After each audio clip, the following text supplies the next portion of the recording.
who watches over us and is always with us. Let's prepare ourselves to be worthy before Him. As God looks at our hearts, let's take a moment to reflect, and in a few minutes, we will start our worship service.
As we begin our worship service, we invite everyone to do the individual silent prayer.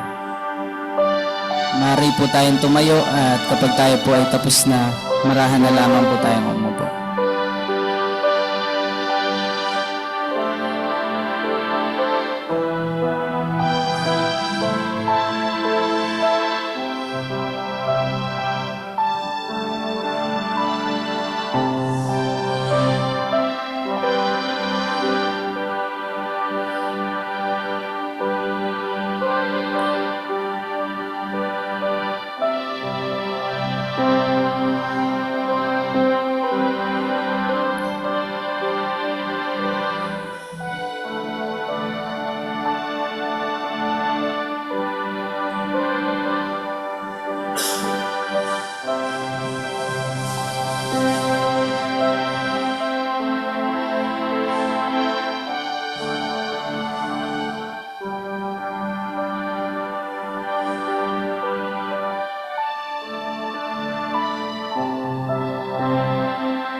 May I request everyone to please stand for the reading of the scripture.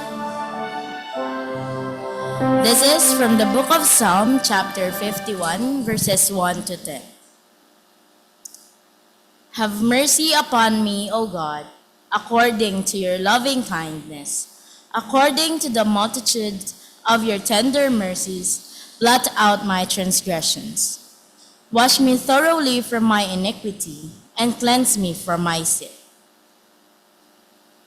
For I acknowledge my transgressions, and my sin is always before me.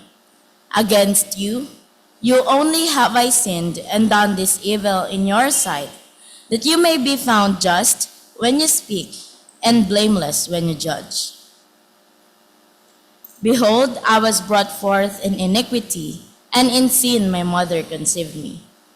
Behold, you desire truth in the inward parts, and in the hidden part you will make me to know wisdom. Purge me with hyssop, and I shall be clean. Wash me, and I shall be whiter than snow. Make me hear joy and gladness, that the bones you have broken may rejoice. Hide your face from my sins, and blot out all my iniquities.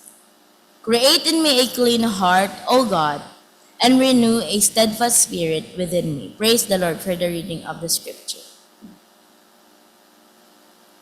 Maaari na po kayong umupo. At tayo po'y manalangin. Panginoon, aming Diyos, Panginoon, pinupuri ka namin at pinasasalamatan sa patuloy na pag-iingat sa bawat isa. Salamat, Panginoon, na patuloy mong iniingatan ang bawat isa, Lord. Una sa pagpunta namin dito sa aming bahay-sambahan, Lord. Maraming salamat, Lord, sa patuloy na pagsusustain ng aming mga pangangailangan, Lord, sa buhay. sa aming mga estudyante, Lord, sa patuloy, Panginoon, na pagbibigay sa amin ng wisdom and knowledge, Lord, na ginagamit namin sa aming mga eskwelahan. Gusto lamang namin, Panginoon, sa umagang ito, bago simulan ang aming pagsamba sa iyo, Panginoon, makahingi, Panginoon, at maamin namin sa iyo lahat ng aming mga nagawang kasalanan, Panginoon. Tuloy mo po kami patawarin, Panginoon, sa aming mga pagkukulang bilang tao sa mundong ito. Bilang iyong anak, Panginoon, na nakakagawa ng kasalanan. Patawarin mo kami, Panginoon, sa aming mga pagkukulang at pagkakasala. Patawarin mo po kami, Panginoon, sa mga nasasabi, Panginoon, ng aming mga bibig, mga nabigkas namin, Panginoon, na labag sa iyong kautusan. Ikaw nawa ang siyang patuloy, Panginoon, na magpatawad at pag-remind sa amin, Panginoon, sa mga bagay na ito. Patuloy mo rin po kami, Panginoon, na samahan, Panginoon, na hindi maligaw sa mundong ito. Tulad nga, Panginoon, ng aming pinag-aaralan, hindi lamang, Panginoon, ang magulang ang may responsibilidad, Panginoon, sa pagtatama ng aming mga mali, hindi kaming mga anak mo. Kaya patuloy mo po kami, Panginoon, patawarin sa aming mga kasalanan. Kahabagan mo kami, Lord. Huwag mo po kami patulan sa aming mga nagagawang kasalanan. Ito lamang po ang aming samot dalangin sa pangalan ni Kristo Jesus, namin dakilang tagapagligtas. Amen.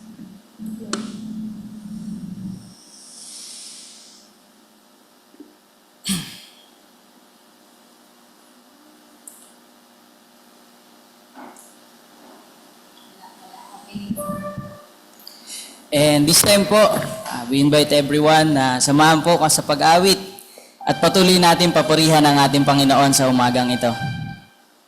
Patuloy natin alalahanin kung paano tayo naligtas sa mundong to.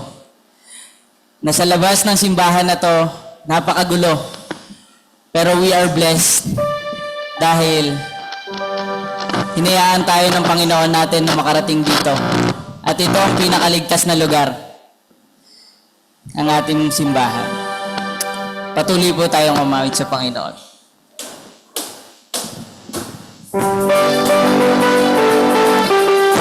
This morning, let us all come together to express to our Lord God that we could sing of His love forever. Because His love is like a river flowing abundantly. Let us sing our first song, I Could Sing of Your Love Forever.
Set me free, and I'll be to the truth, and I will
salamat po sa umagang ito.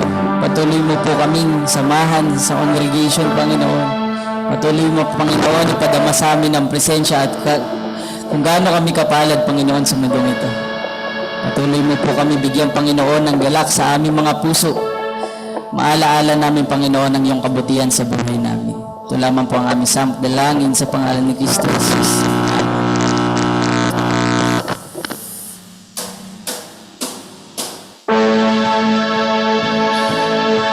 Brethren, sometimes some of us may doubt the power of our Lord.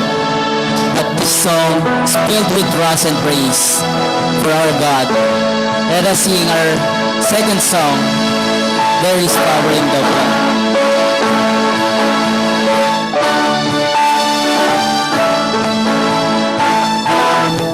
Tumayo po tayo mga kapatid.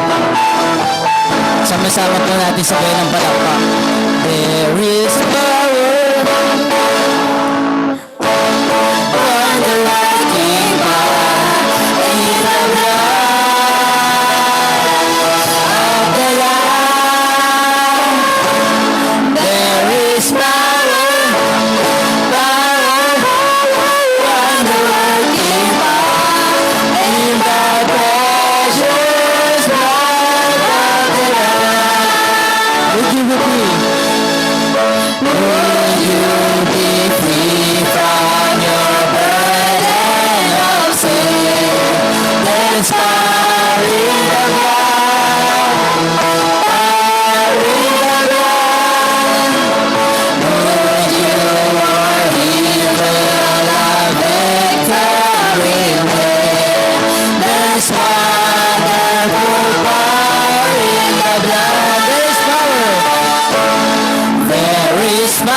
As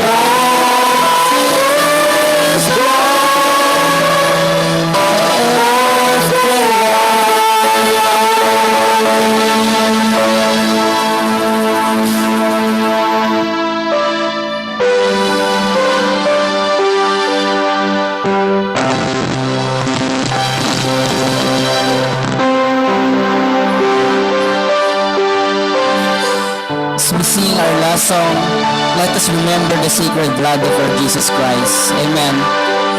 That washes us. That's why you are truly blessed. Brother and sister, let us sing our final song, Oh the Blood.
Yes, mga kapatid.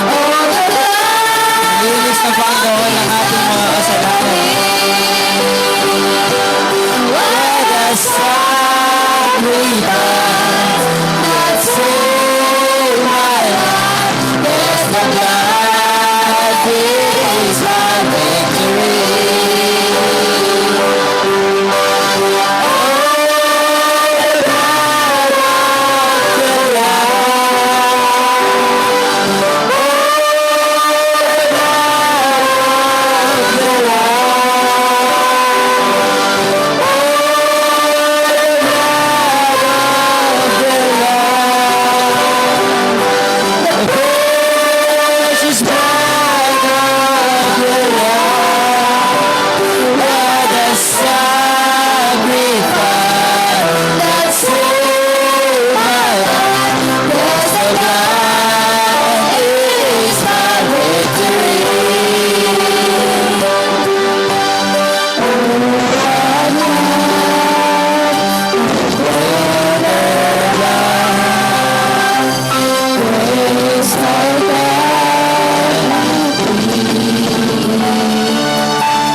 Panginoon, totoo ang aming mga inawit.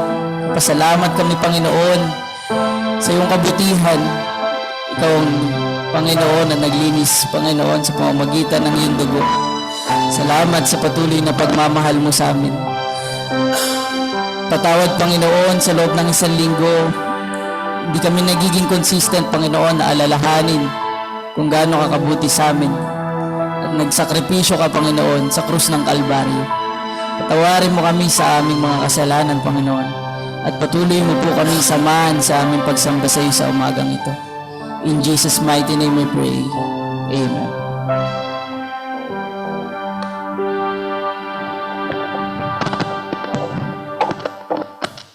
Please remain standing for the reading of the scripture. From the first book of Corinthians, chapter 11, verses 23 to 29. For I received from the Lord that which I also delivered to you, that the Lord Jesus, on the same night in which he was betrayed, took bread. And when he had given thanks, he broke it and said, "Take, eat. This is my body which is broken. For you, do this in remembrance of me." In the same manner, he also took the cup after supper, saying, "This cup is the new covenant in my blood. This do as often as you drink it, in remembrance of me. For as often as you eat this bread and drink this cup, you proclaim the Lord's death till he comes. Therefore, whoever eats this bread or drinks this cup of the Lord in an unworthy manner will be guilty of the body and blood of the Lord. But let a man examine himself, and so let him eat of the bread and drink of the cup. For he who eats, drinks in an unworthy manner, eats and drinks judgment to himself, not discerning the Lord's body. Praise God for the reading of the scripture. You may now all please be seated.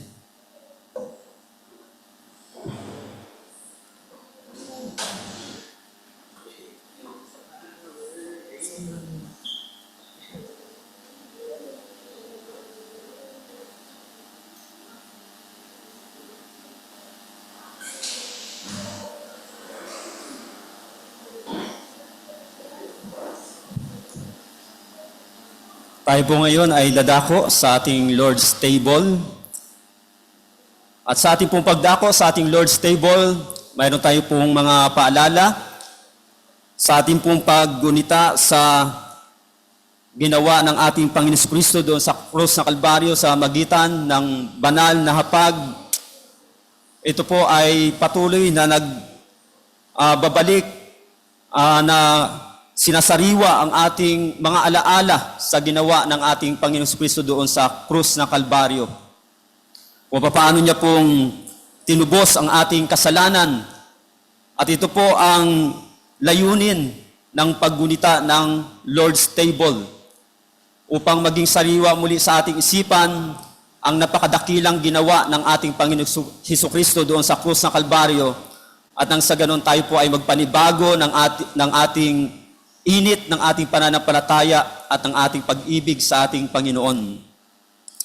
At mga paalala din po, kung meron po sa ating kalagitnaan na hindi pa po nananampalataya at hindi pa po sumusunod sa tubig ng bautismo, ay maaari po munang mag-observe sa ating pong isasagawa na Lord's Table. Hanggang sa panahon na siya po ay magpasya na manampalataya sa ating Panginoon at sumunod sa bautismo ng tubig. At hihilingan po natin si Deacon Ira to pray for the element of our Lord's Table.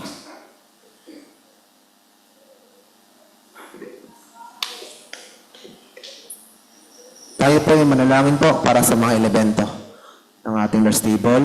Ama kong Diyos, nagpapasalamat po kami sa katapatan niyo sa iyong kabutihan na binagkaloob niyo sa amin para muli naming alahanin ang iyong kamatayan sa krus ng Kalbaryo. Salamat, Panginoon, sa dakila niyong sakripisyo. Nagkaroon kami ng kapatawaran sa aming mga kasalanan at napawalang sala kami. Sa kabutihan niyo, Panginoon, ay hindi kami nararapat, ba't ibinigay niyo ang iyong sarili, Panginoon. Nagpakababa, Panginoon, para lang, Lord, ilayo kami sa kapahamakan. Kaya Panginoon, bilang ang mga tinapay na to ay magiging simbolo ng iyong katawan na nagkasugat-sugat para sa aming mga kasalanan at ganoon din sa dugo bilang kabayaran ng aming kasalanan, Panginoon, ng saro, magiging simbolo ng iyong dugo. O Lord, may you bless, Lord, ang oras na to sa aming pag-alala, sa aming pagsamba, sa iyong pagmamahal muli, Panginoon. As we commit ourselves to you again, sa aming paglilingkod. Ito lang aming samot dalangin sa pangalan ni Jesus. Amen. Amen.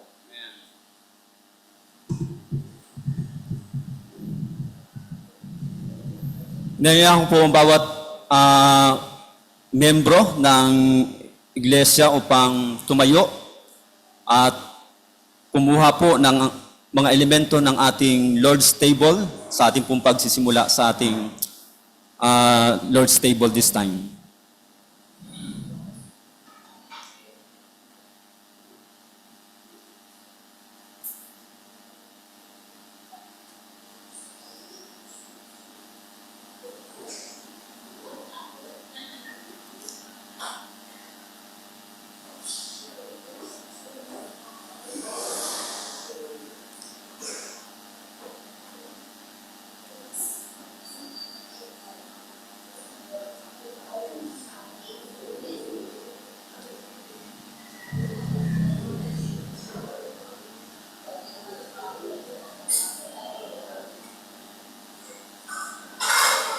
Okay. Okay.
Ngayon po ang bawat isa na tayo po ay tumayong lahat.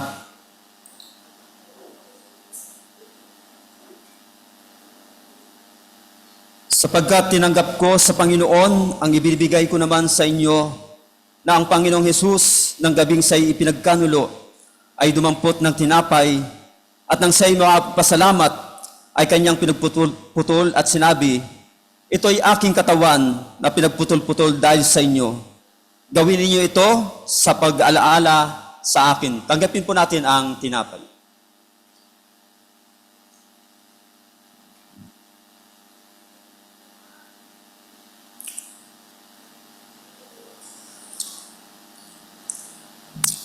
Sa gayon din naman, hinawakan ang saro pagkatapos sa magapuna na sinasabi, "Ang sarong ito'y siyang bagong tipan sa aking dugo.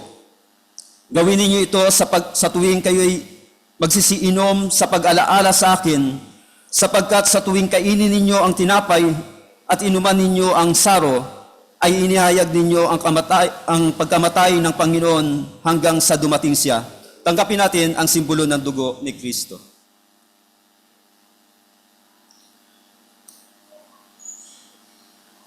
Tayo po ay manalangin. O aming Panginoong Diyos, banal na makapangyarihan sa lahat, maraming salamat, Panginoon, sa pagbibigay mo sa amin ng pagkakataon upang maging kabahagi sa banal na gawain ng Lord's Table, Panginoon, upang sa magitan nito, O Diyos, ay maging sariwa muli sa aming puso at isipan ang napakadakila mong ginawa doon sa krus ng Kalbaryo, na iyo pong inalay ang iyong sarili, Panginoon, nabugbog ang iyong katawan, nabuhos ang iyong mahalagang dugo upang kami ay tubusin at patawarin sa aming mga kasalanan, O Diyos. Tulungan mo po kami, Panginoon, na pagkatapos po naming maging kabahagi sa gawain po na ito, ay tunay nga po na panibago kaming init at sigla ng aming pong pananampalataya at ng aming pong pag-ibig sa iyo. Ito po ang aming mga papuri at pasasalamat, Ama, at ang latang ito ay aming hiniling sa iyo sa makapangyarihan na pangalan ng aming Panginoon Kristo. Amen. Maaari na pong makapo ang bawat isa.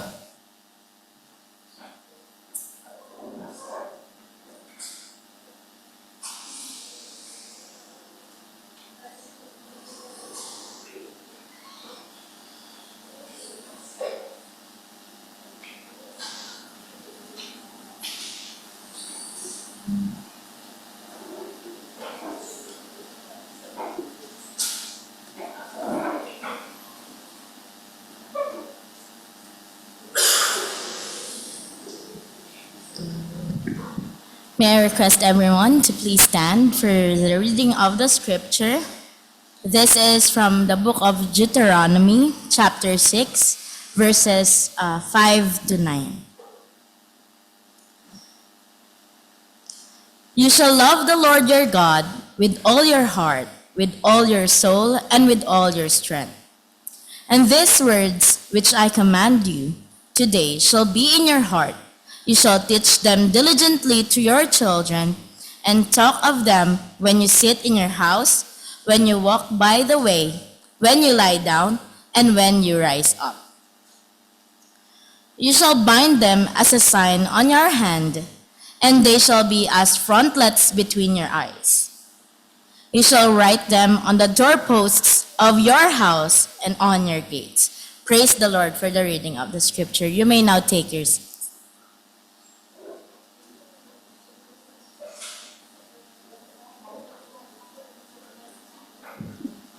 And purihin ng Panginoon, bago tayo handa ating sarili sa paikil ng banal na salita ng Diyos, papasalamat tayo sa magbibigay ng tanging bilang para sa ating sa Diyos.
At tayo nagpapasalamat sa Panginoon sa pagkakataong binigay sa atin na tayo ay binigyan muli ng mga gawa ng Panginoon na mag-aati ng mensahe sa oras na ito. At purihin muli ang Panginoon dahil makakasama muli natin ang ating mensahero sa oras ito, Pastor Stephen, sa oras na ito po.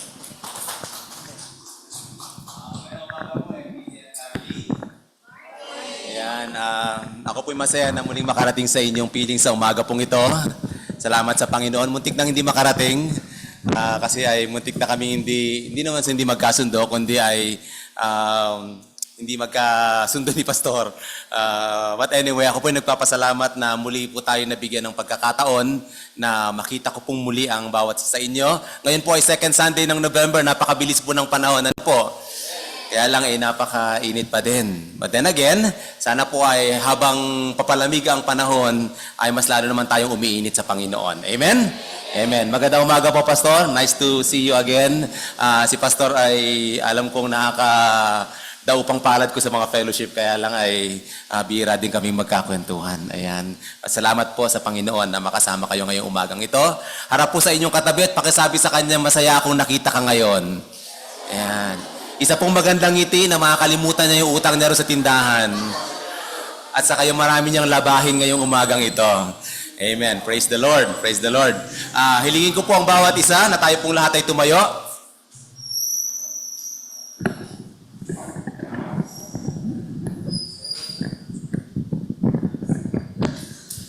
And let me read to you from the Word of God.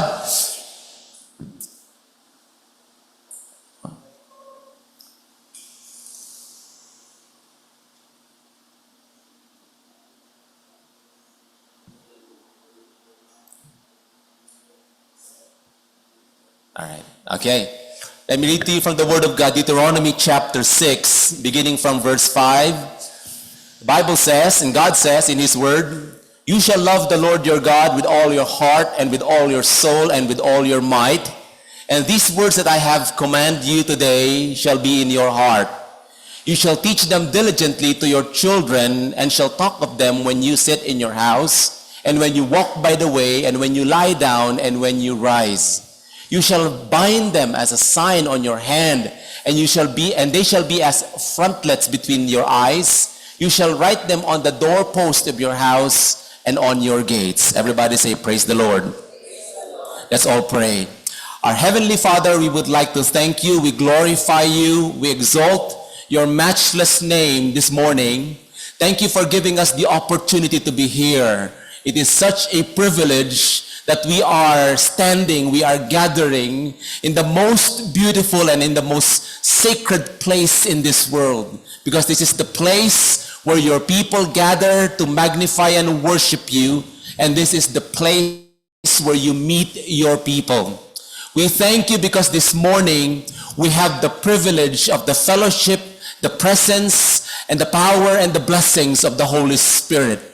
And as we open your word today, dear Father, in the name of Jesus, we pray that you would also pour the abundance of your blessings upon your children and upon your people. Wala ka pong papayagan, Panginoon, na hindi mapagpapala ng inyong mensahe, ng inyong salita, ng inyong biyaya, presensya at pagpapala sa umagang ito, O Diyos. Bawat isa ay lalabas ng lugar na ito na tunay na nag-uumapaw ng inyong pag-ibig, papuri, kasama na ng inyong pagpapala. Sa pangalan ng aming Panginoong Hesus, ito pong aming panalangin. Amen and amen. Maaari na po kayong makaupo. Let me entitle our message this morning. Ako po nabigyan ng instructions ni Pastor Luchard that I have to talk something about missions this morning. Ano po? Misyon, ang pagbabahagi ng ating pong pananampalataya sa ating pamilya at sa ibang tao. And let me entitle our message this morning, how do we effectively pass our faith to others? Paano ho ba nating effectively maipapasa yung ating pong pananampalataya sa ibang tao? Somebody said that if Jesus is worth having, Jesus is also worth sharing. Amen? Kung dakila po ang makamtan si Kristo, mas higit na dakila ang maibahagi si Kristo. Amen po ba mga kapatid? Amen po ba? Kaya po napaka-importante na sa isang mananampalataya na tunay na nakakilala at naranasan si Jesus sa kanyang buhay, ang susunod na magiging adhikain ng mananampalatayang yon ay maibahagi yung Jesus na nasa kanya. Naalala ko po yung sumulat ng Scofield Bible, si Dr. C.I. Scofield. Ang sabi niya ay ganito, "True Christianity is outliving the in-living Christ." Ulitin ko po. Ang sabi niya, true Christianity is outliving the in-living Christ. Agree po kayo? Ang totoo daw pong pagiging Kristiyano ay dapat pong lumabas, makita yung Jesus na nasa sa atin. Kasi alam mo kapatid, kung sinasabi mong si Jesus ay nasa sa iyo, dapat yung Jesus na yon ay makita mula sa iyo. Amen? Sapagkat kung sasabihin ng isang tao na si Jesus ay sumasa kanya, pero hindi nakikita yung Jesus na yon sa kanyang buhay, ang malaking tanong, anong ginagawa niya sa iyo? Di ba? Kaya napakahalaga na kapag kang isang tao yung magsabing, si Jesus ay sumasa akin, dapat po ang Jesus na yon ay makita at dumaloy sa kanya pong buhay. Amen? Higit sa lahat, makita at dumaloy sa buhay ng mga taong nasa paligid mo. Sa aklat po ng awit, Psalm chapter 33 verse 12, ang sabi ng Bible ay ganito, "Blessed is the nation." Pakasabi nga pong blessed. Yan. "Blessed is the nation whose God is the Lord."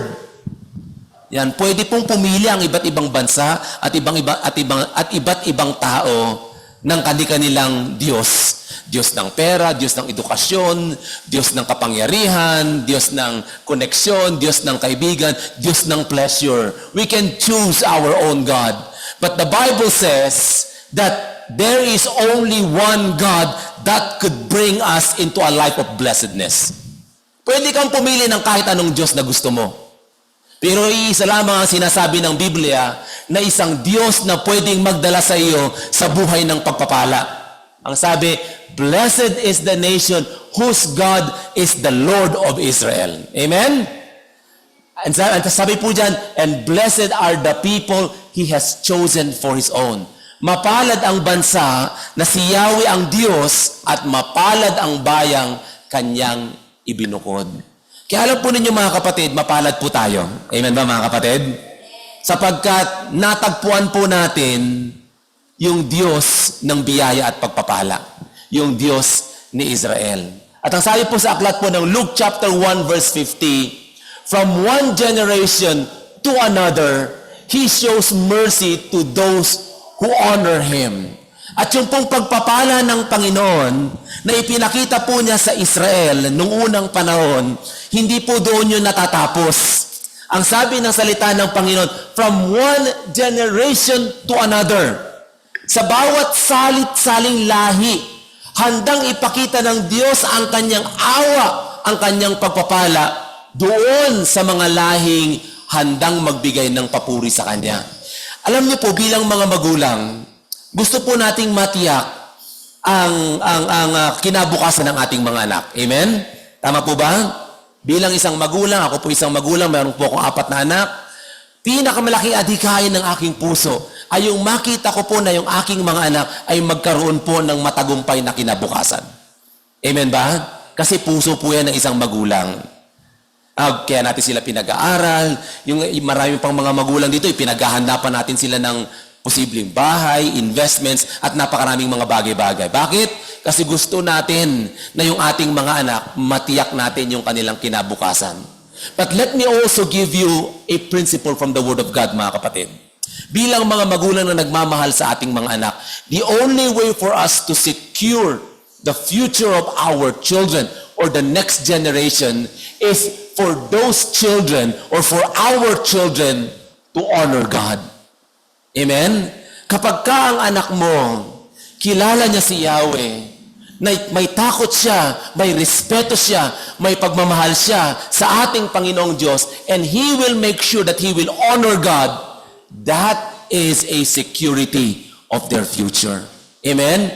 Kapag ka ang anak po natin, ang susunod na henerasyon, may takot at pinararangalan ang ating Panginoon. The Bible says, one generation to another, God is willing to show His mercy.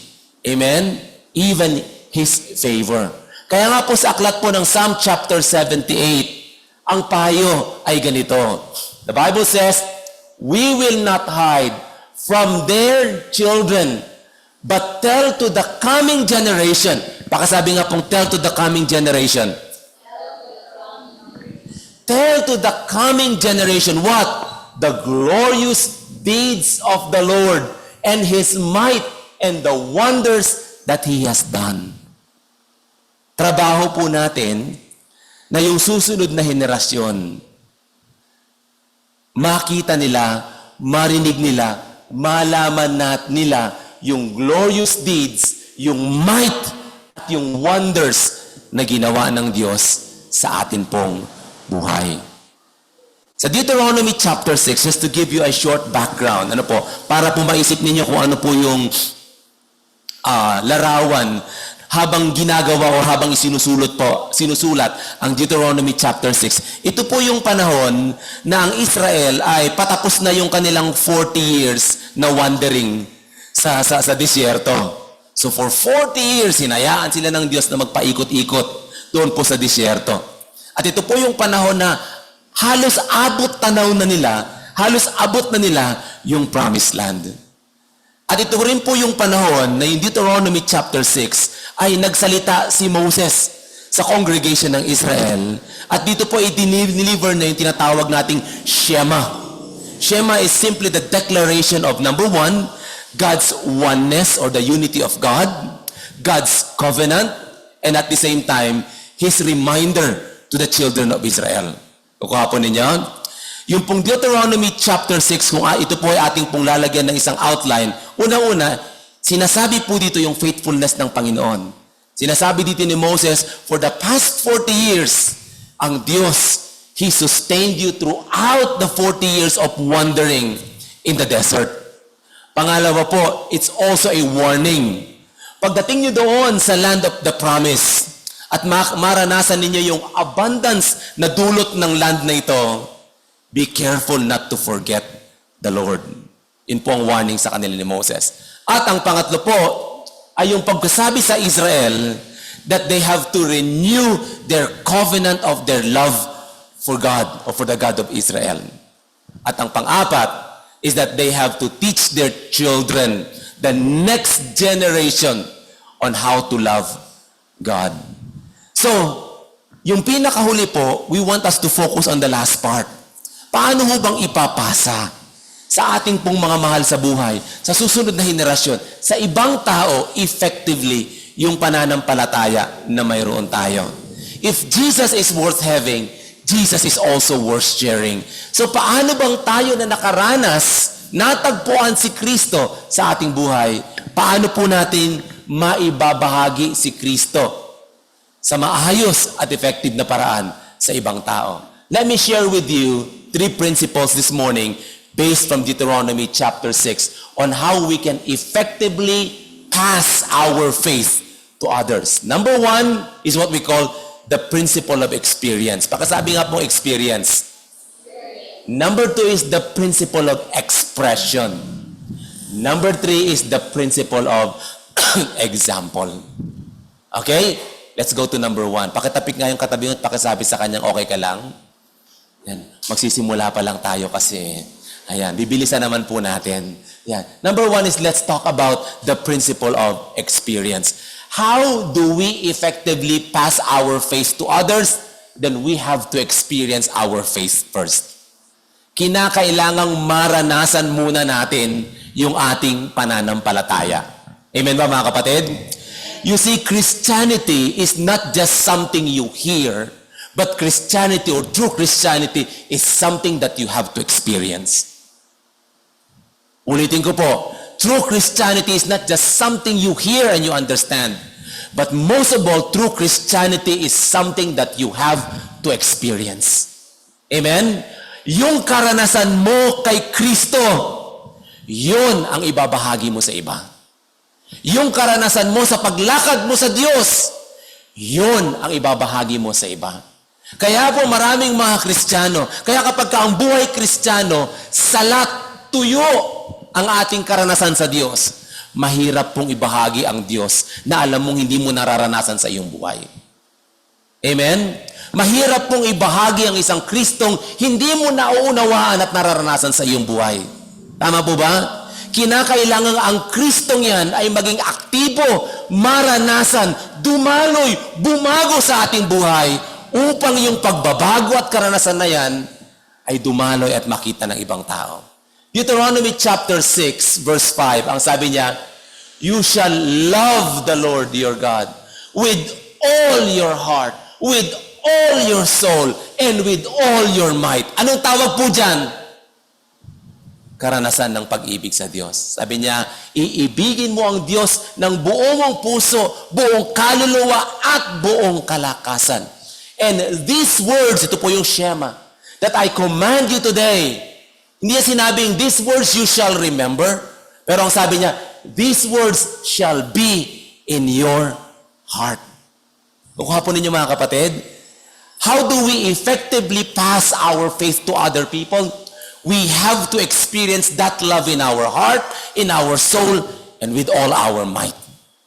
Amen? Panginoon, gusto kong maibahagi ka sa ibang tao. Gusto kong ang buhay mo at ang iyong kapangyarihan ay makita sa aking buhay. Simulan po ninyo sa aking pong puso. Everybody say amen. Meron po nagsabi, you can only share what you have. Tama po ba? Maibabahagi mo lang ang iyong meron ka. Kasi po ganito ang buhay Kristiyano eh. Sa 2 Corinthians chapter 5 verse 17, ang sabi ng salita ng Panginoon, therefore, if anyone is in Christ, he is a new creation. Pakasabi nga pong new creation. Yan. Kung meron daw pong isa, o kapag ang isa daw pong tao, ay tunay na nagkaroon ng kaugnayan kay Kristo, siya raw ay nagiging bagong nilalang. At yung bagong nilalang na yan, hindi lang ito pagbabago ng ugali, hindi lang ito pagbabago ng buhay, kundi ang Diyos nais niyang maranasan mo yung buhay na mula sa Kanya. Iyon tinatawag po nating new creation. Kapag ang isang tao ay nakipag-isa kay Kristo, siya ay isang bagong nilalang. Yung pagbabago na yon sa ating buhay, yun ang ating karanasan na ibabahagi sa iba. Kaya po napaka-importante na lagi nating maging panalangin, Panginoon, baguhin mo ako. Panginoon, nais kitang maranasan sa aking buhay. O Diyos, nais ko ang kapangyarihan mo, biyaya mo, pag-ibig mo, kapayapaan mo, dumaloy sa akin. Nais kong ako'y maging isang new creation. Bakit? Sapagkat yung pagiging new creation na yan yung magiging patutuo ko sa ibang tao. Baguhin mo ako, Panginoon, upang ang ibang tao makita niya yung pananampalatayang dumadaloy sa aking buhay. It's the principle of experience. Kailangan natin pong maranasan yung tunay na pagbabago mula sa ating Panginoon. At nagsisimula yan saan? The Bible says, you shall love the Lord your God with all your heart. Gaano ba ka-importante ang heart? Kaya yun ang sinabi ng Panginoon. First of all is this, with the heart, we believe. Baka sabi nga pong we believe. Yeah. Sa pamamagitan ng ating puso, tayo po'y sumasampalataya. Romans chapter 10, sapagkat sa puso ang tao'y nananampalataya. Amen? Sapagkat sa pamamagitan daw po ng puso, ang tao ay sumasampalataya. Ang salita ng Diyos, ito po'y nagkakaugat, pumapasok, dumadaloy, at nagkakaroon ng kapangyarihan sa atin kapag tayo po'y sumampalataya. Paano? Sasampalataya ka sa pamamagitan ng iyong puso. Amen? Pangalawa po, why is the heart so important? Because through the heart, we also trust. Sa pamamagitan po ng puso, tayo po'y nagtitiwala. Proverbs chapter 3 verse 5. Trust in the Lord with all your wallet. Ganun ba yan? With all your bank account. Ganun po ba? Hindi, ang sabi ng salita ng Panginoon, you trust the Lord with all your heart. Nagtitiwala, naniniwala, susunod ka sa Panginoon sa pamamagitan ng iyong puso. Pangatlo, we even obey the Lord from the heart or through the heart. Deuteronomy chapter 26 verse 16, the Bible says, today, the Lord your God commands you to obey all His laws, so obey them faithfully with all your heart. The day you hear the words of the Lord, ano pong sabi ng Panginoon? He commands us to obey. How do we obey? We obey with all our heart. Kaya po sa Deuteronomy chapter 6, nung sinabi ng Panginoon, you shall love the Lord with all your heart. Yung puso po natin, doon natin unang-una dapat maranasan ang Diyos. Sapagkat doon tayo sasampalataya sa Kanya, doon tayo magtitiwala sa Kanya, at doon din sa pamamagitan ng ating puso, tayo susunod sa Kanya. It's the principle of experience. If we want to effectively pass our faith to others, to our family, to our children, to our friends, to our colleagues, to our neighbor, and if we want to win our nation for God, kinakailangan tayong mga Kristiyano, meron tayong karanasan sa ating puso nung pananampalataya na mayroon tayo. Everybody say amen. Ano po yung first principle? It's the principle of experience. Yan. Pakitapik nga yung katabi mo at pakisabi sa kanya, okay ka lang? Yan. Kapag ka medyo nawawala na, medyo lakas-lakasan mo ng kaunti yung tapik. The second is this, not just the principle of experience, but also the principle of expression. Pakisabi nga pong expression. Matapos mong maranasan ang pag-ibig ng Diyos sa iyong puso, kinakailangan ito'y ipahayag mo. Minsan daw po, meron daw pong dalawang magkaibigan. Yung unang kaibigan, matagal na niyang kilala si Kristo, matagal na siya nag-church, matagal na siya nagbabasa ng Bible, pero tahimik lang siya. Tahimik lang siya. Isang araw, yung pangalawang kaibigan nakakilala kay Kristo. At ang kanya naging reaction ay almost the opposite of the first one. Ang sabi niya ay ganito, alam mo ba friend, may nangyari sa buhay ko. Narinig kong mabuting balita.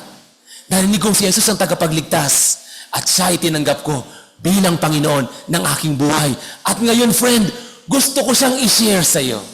Sabi po ng pangalawang kaibigan, doon sa una. Sumagot yung unang kaibigan na sabi niya ay ganito, ganun ba? Ako matagal na rin akong Christian. Hindi halata, ano? So, ganun po ba tayo? So, dapat, matapos nating maranasan ang ating Panginoon sa ating buhay, there must be a principle of not just experience, but also expression. Ang sabi ng Panginoon ay ganito, you shall love the Lord your God with all your heart, with all your soul, and with all your might. And these words that I command you today shall be in your heart. Pero hindi po doon natatapos. Ang sabi niya, you shall teach them. Pakasabi nga pong teach them. You shall teach them diligently. Pakasabi nga pong diligently. Ito'y buong sikap mong ituturo. You shall teach them diligently to your children. And you shall talk of them when you sit in your house, when you walk by the way, when you lie down, and when you rise. Pagkuha po ninyo mga kapatid, sa Tagalog po, at iyong ituturo ng buong sikap sa iyong mga anak. At sasabihin mo sa kanila ang alin? Ang pag-ibig sa Diyos, ang pagsunod sa Diyos. Sa kanila kapag ikay nakaupo sa iyong bahay, kapag ikay lumalakad sa daan, kapag ikay nakahiga, kapag ikaw ay bumabangon. Ano pong ibig sabihin nito mga kapatid? Na ang pagtuturo po ng pag-ibig ng Diyos, ang pagbabahagi ng ating pananampalataya, it should be a way of life. Amen? It should be a way of life. Habang ikaw daw ay alin, habang ikaw ay nakaupo at nanonood ng TikTok, talk about the love of God. Habang ikaw daw ay naglalakad at nanonood ng YouTube, talk about the love of God. Habang ikaw ay nakahiga at naglalaro ng Mobile Legend, talk about, biro lang po yung mga yan mga kapatid, ano po? The point is this, ang pagtuturo po, ang pagbabahagi ng ating pananampalataya, it should be our way of life.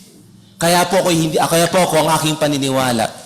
Kung nais po nating i-disciple ang susunod na henerasyon, hindi po church ang gagawa niyan. Sapagkat kung ang church ang aasahan natin, ilang beses po ba sa isang linggo pumupunta yung mga anak natin dito? 1, 2 beses, siguro marami ng 3 beses. At ilang oras po silang nag-i-stay dito? 2, 3 oras, siguro 4? Pwede, pero masyadong maiksi. Pero ang mandate po ng salita ng Panginoon, pagdating po sa pagtuturo sa susunod na henerasyon, pagbabahagi ng salita ng Panginoon sa iba, ito po ay sa ating pong way of life. Habang ikay nakaupo, habang ikay lumalakad, habang ikay humihiga, habang ikay nakahiga, pagkatapos mong bumangon, you shall talk of the love of God.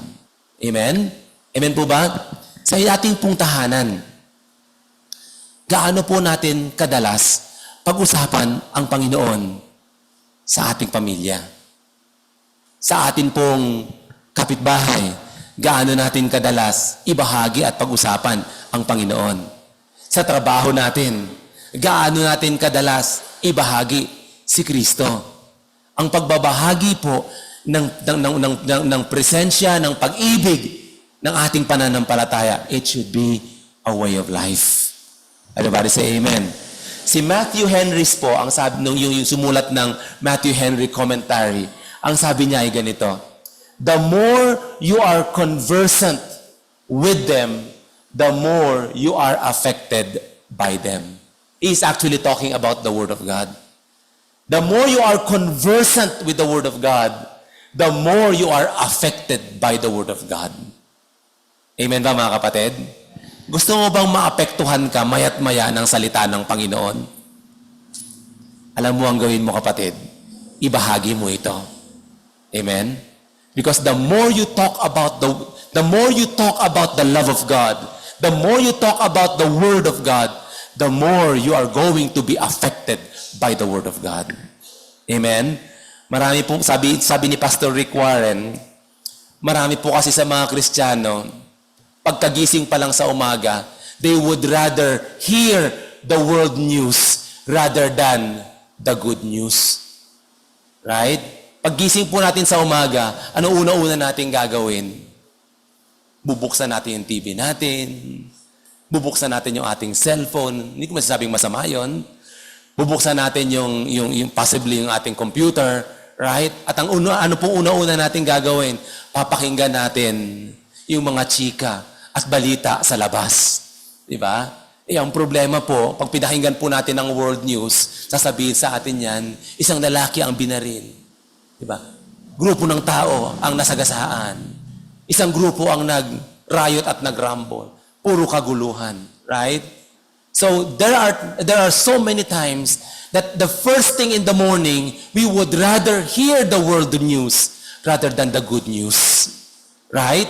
Bubuksan natin yung ating mga TV, marinig po natin ang mga balita, nagtaasan ng presyo, nagmahala ng bilihin, gaano nakahirap ang buhay, gaano nakagulo ang mundo. At pagkatapos magtataka tayo, bakit kaya punong-puno ako ng takot? Bakit kaya ako punong-puno ng negatibo? Bakit kaya ako puro galit? Bakit? Alam po kung bakit? Sapagkat yung ipinakain natin dun sa ating pananampalataya ay yung world news. How about baguhin po natin ang ating pong pattern? Paggising pa lamang po sa umaga, let us talk, let us listen, let us read, let us ponder, let us meditate God's wonderful good news. Amen? Good news na nagsasabi sa iyo kung gaano kakamahal ng Diyos. Amen? Good news na nagsasabi sa iyo na ang Diyos ay sumasa iyo sa araw na ito. Amen? Good news na nagsasabi sa iyo na kahit ano pa man ang itsura mo, maganda ka sa harapan ng Panginoon. Amen? Good news na nagsasabi sa iyo na kahit gaano ka raming hamon ng araw na ito, God created you today to be blessed, not to be stressed. Amen? Good news na nagsasabi sa iyo na kahit gaano kalaking hamon na haharapin mo, ang Diyos ay kasama ka. Amen? Good news na nagsasabi sa iyo na minsan may mga pagkakataong madilim sa maghapon na ito, pero si Jesus ang liwanag ng iyong buhay. Amen? Good news na nagsasabi sa iyo na kahit siguro marami kang utang na maniningil ngayong araw na ito, yet God is still your provider. Amen? Good news na nagsasabi sa iyo na kahit paggising mo, sumasakit yung tuhod mo, yung kasukasuhan mo, yung ulo mo, mataas siguro yung blood pressure mo, pero good news na nagsasabi sa iyo that God is your strength, He is your healer. Amen? Good news na nagsasabi sa iyo na kahit gaano kalaking hamon na kinakaharap mo sa umagang ito, God is the one who is going to empower you. Amen? Pag binuksan mo yan, at yan ay naranasan ng iyong puso, at yan ay ibabahagi mo sa mga taong nakapaligid sa iyo, then, yung pananampalataya po natin, nagiging buhay, hindi lang sa atin, kundi sa mga taong nakapaligid sa atin. Everybody say amen. Amen. The principle of not just experience, but also expression. Kapatid, take some time to express your faith. Amen? The more you are conversant with the love of God, the more you will be affected by the love of God. Try po ninyo yan. Subukan mong ibahagi yung pag-ibig ng Diyos. Makikita mo, ikaw mismo ang makakaranas, maaapektuhan ng pag-ibig ng Diyos sa iyong buhay. Amen? Amen. Pakitatik po ngayong katabi at pakasabi sa kanya, third point na kapatid. Amen? So the principle of experience, the principle of expression, and lastly, the principle of example. Pagpapakita ng ating buhay. You shall love the Lord your God with all your heart, with all your soul, with all your might. These words that I command you today shall be in your heart. And then on verse 8, you shall bind them as a sign on your hand and as frontlets between your eyes. Ganito pong itsura niyan. Ayan. Yung sinasabi ng Panginoon, bind them. Yung covenant ko, yung Shema, yung Deuteronomy chapter 6, bind them as a sign on your hand and as frontlets between your eyes. Ganito ang ginawa po ng mga Israelites dyan. Ginawa nilang tali, nakatali doon. Ibig sabihin sila nakatali sa Panginoon. At merong isang box na naririto. Merong nakasulat dyan. Yun po, yung Deuteronomy chapter 6, yung covenant nila sa Panginoon. The point is, ginawa po nilang literal. And they keep on reading that. Then meron pong kasunod, you shall write them on the doorpost of your house and on your gates. So literally, ganito po ang kanilang ginawa. Now, sa ating buhay Kristiyano, maganda na meron po tayong mga signs. Right? Meron pong mga nagpapaalala sa atin. Huwag nyo lang sigurong gayahin ito. Kasi mahirap naman paglalakad ka sa kalye na meron kang mga tali na ganyan. Baka mapagkamalan ka. But the point is, the Word of God is encouraging us to somehow set examples of our faith. Amen?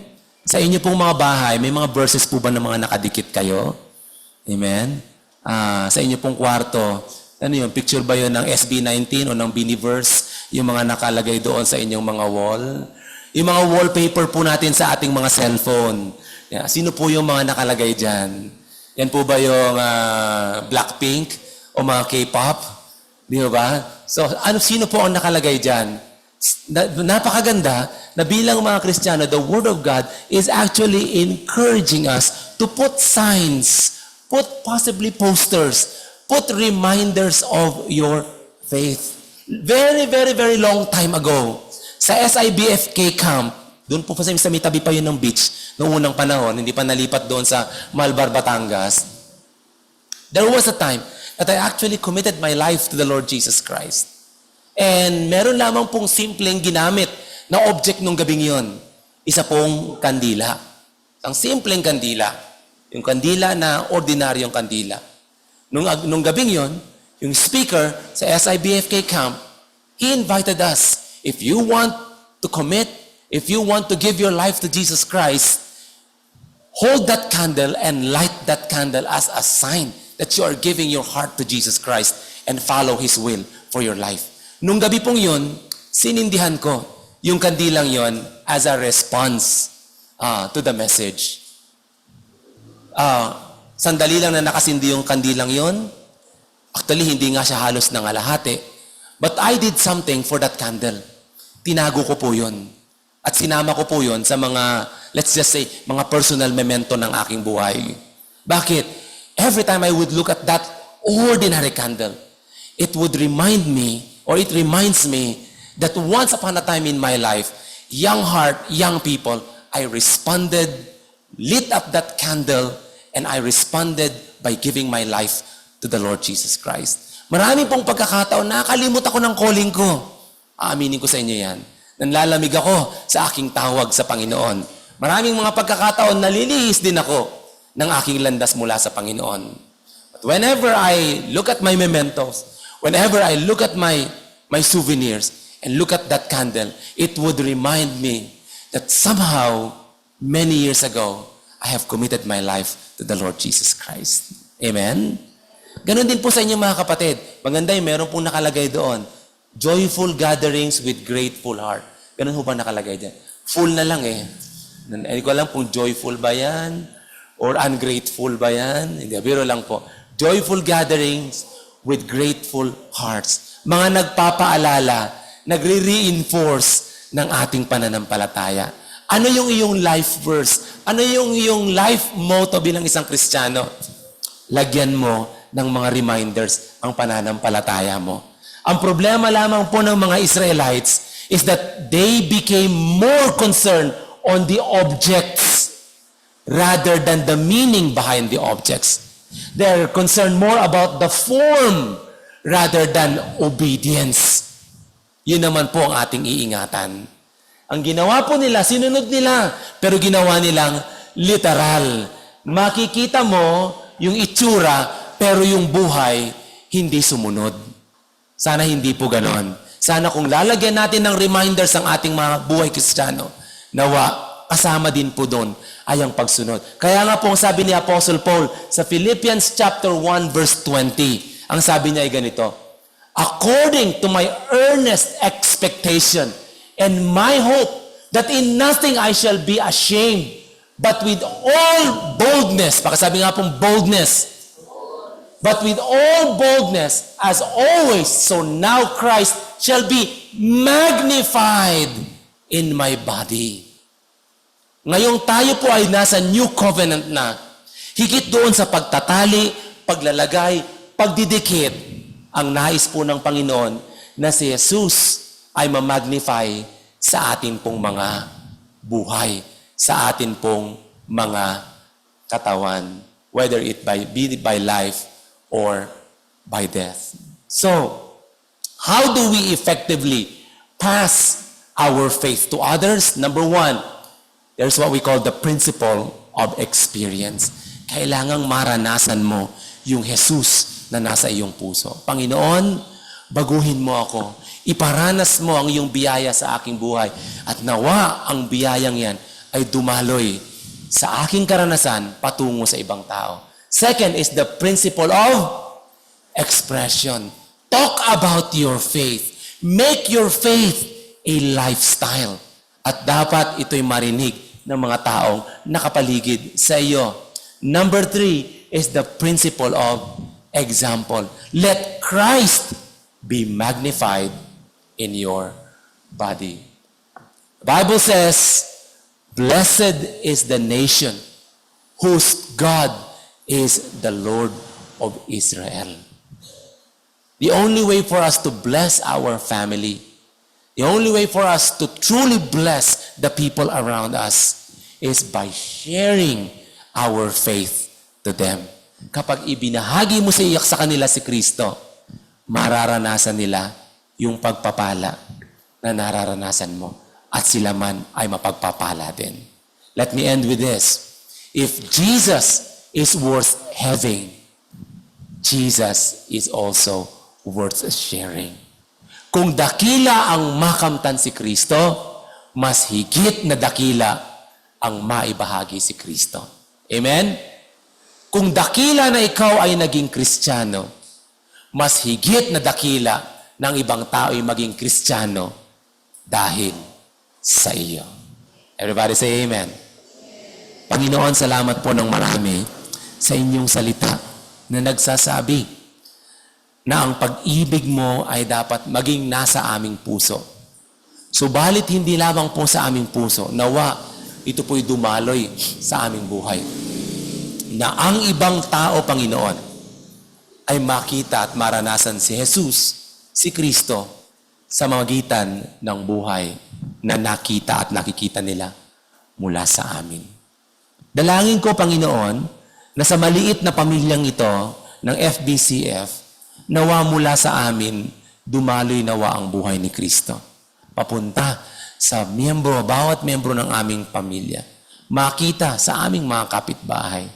Makita sa mga taong nakapaligid, kasama namin sa trabaho. Upang sila man, makita at maranasan nila na tunay ngang pinagpala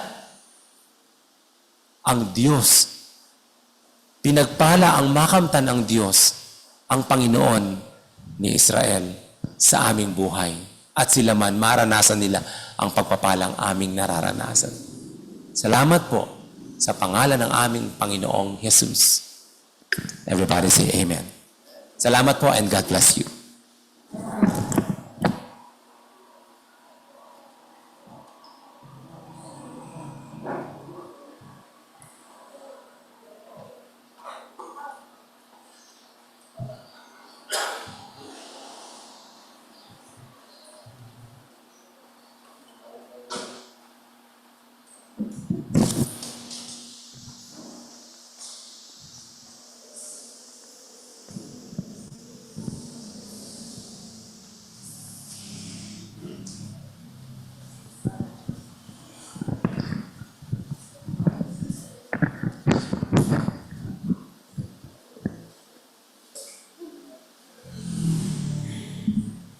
Tumayo ba tayo as we sing our response song?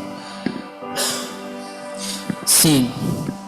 Praise God from whom all blessings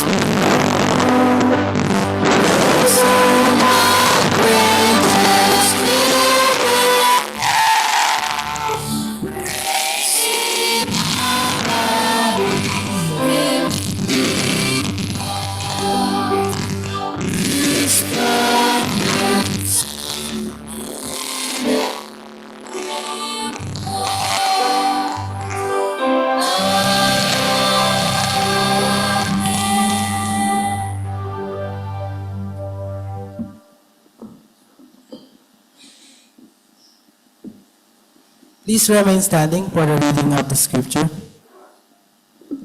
From the second book of Corinthians, chapter 9, verses 6 to 8. But this I say, he who sows sparingly will also reap sparingly, and he who sows bountifully will also reap bountifully. So let each one give as he purposes in his heart, not grudgingly or of necessity, for God loves a cheerful giver.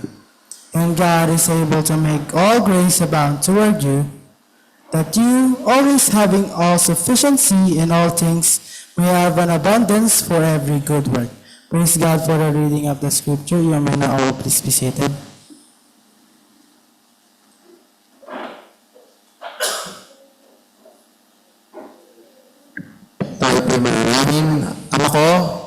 Kami ay nagpapasalamat at nagpupuri sa inyo na napakabuti nyo sa aming buhay, na ang lahat ng aming mga pangailangan ay ito'y pinagkakaloob nyo. Sapat at higit pa, Lord, sa lahat ng aming mga pangailangan. Kaya, Panginoon, maraming salamat sa aming mga hanap buhay, sa kalakasan na pinagkakaloob nyo, sa kalusugan na iniingatan nyo patuloy.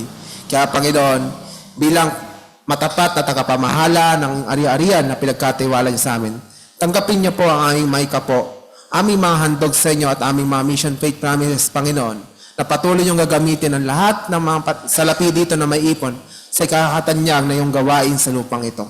Tatan niyo po kami, nagagalak at sumasamba sa inyo sa pagbibigayan, Panginoon. Ito lang aming samot dalangin sa dakilang pangalan ni Jesus na Diyos aming tagapagligtas.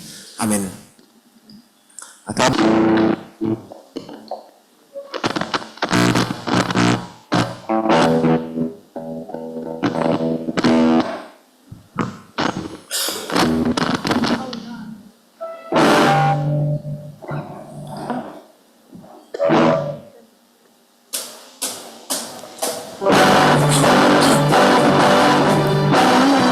Let us celebrate the victory given to us with the Lord.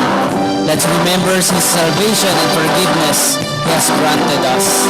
Now let us sing our closing song, Victory in Jesus.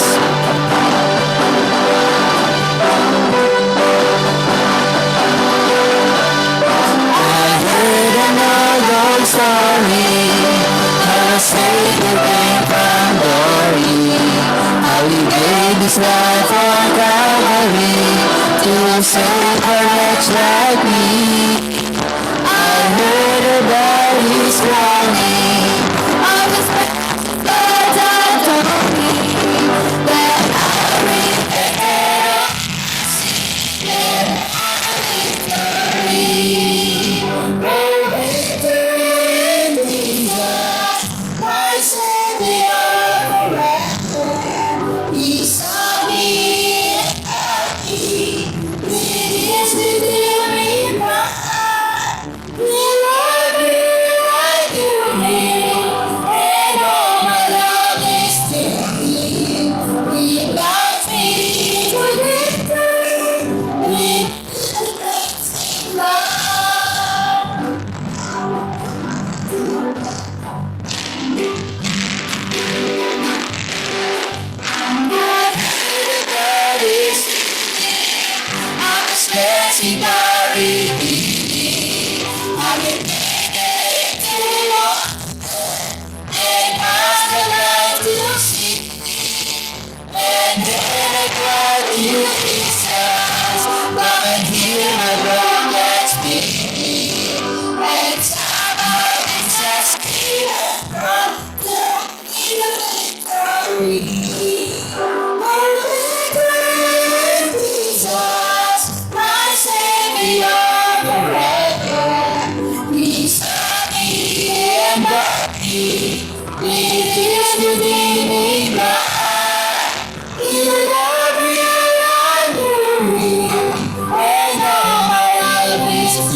Let's pray.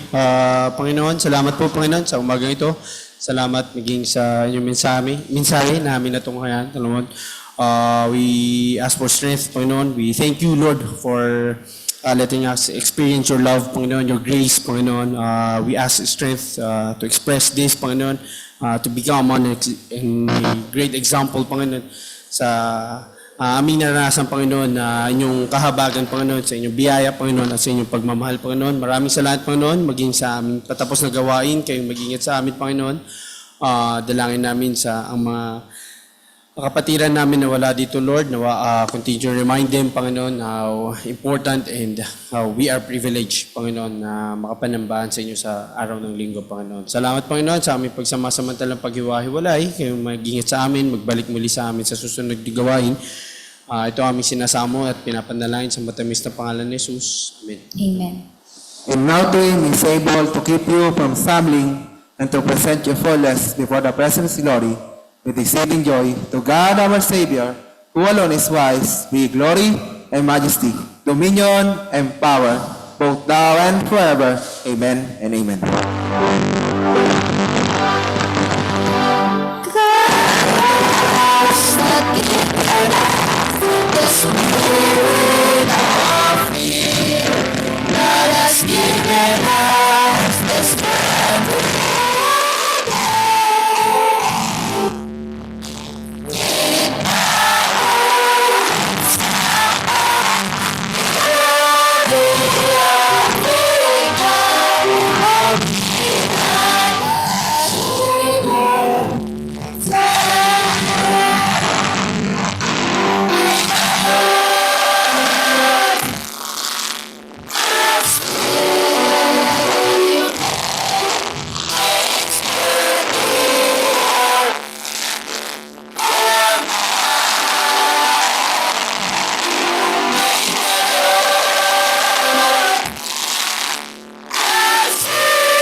Mga kapatid, daladala mo ang pangako ng Panginoon sa mga araw darating na higit ka mananagumpay, kaya wala kang papangambahan.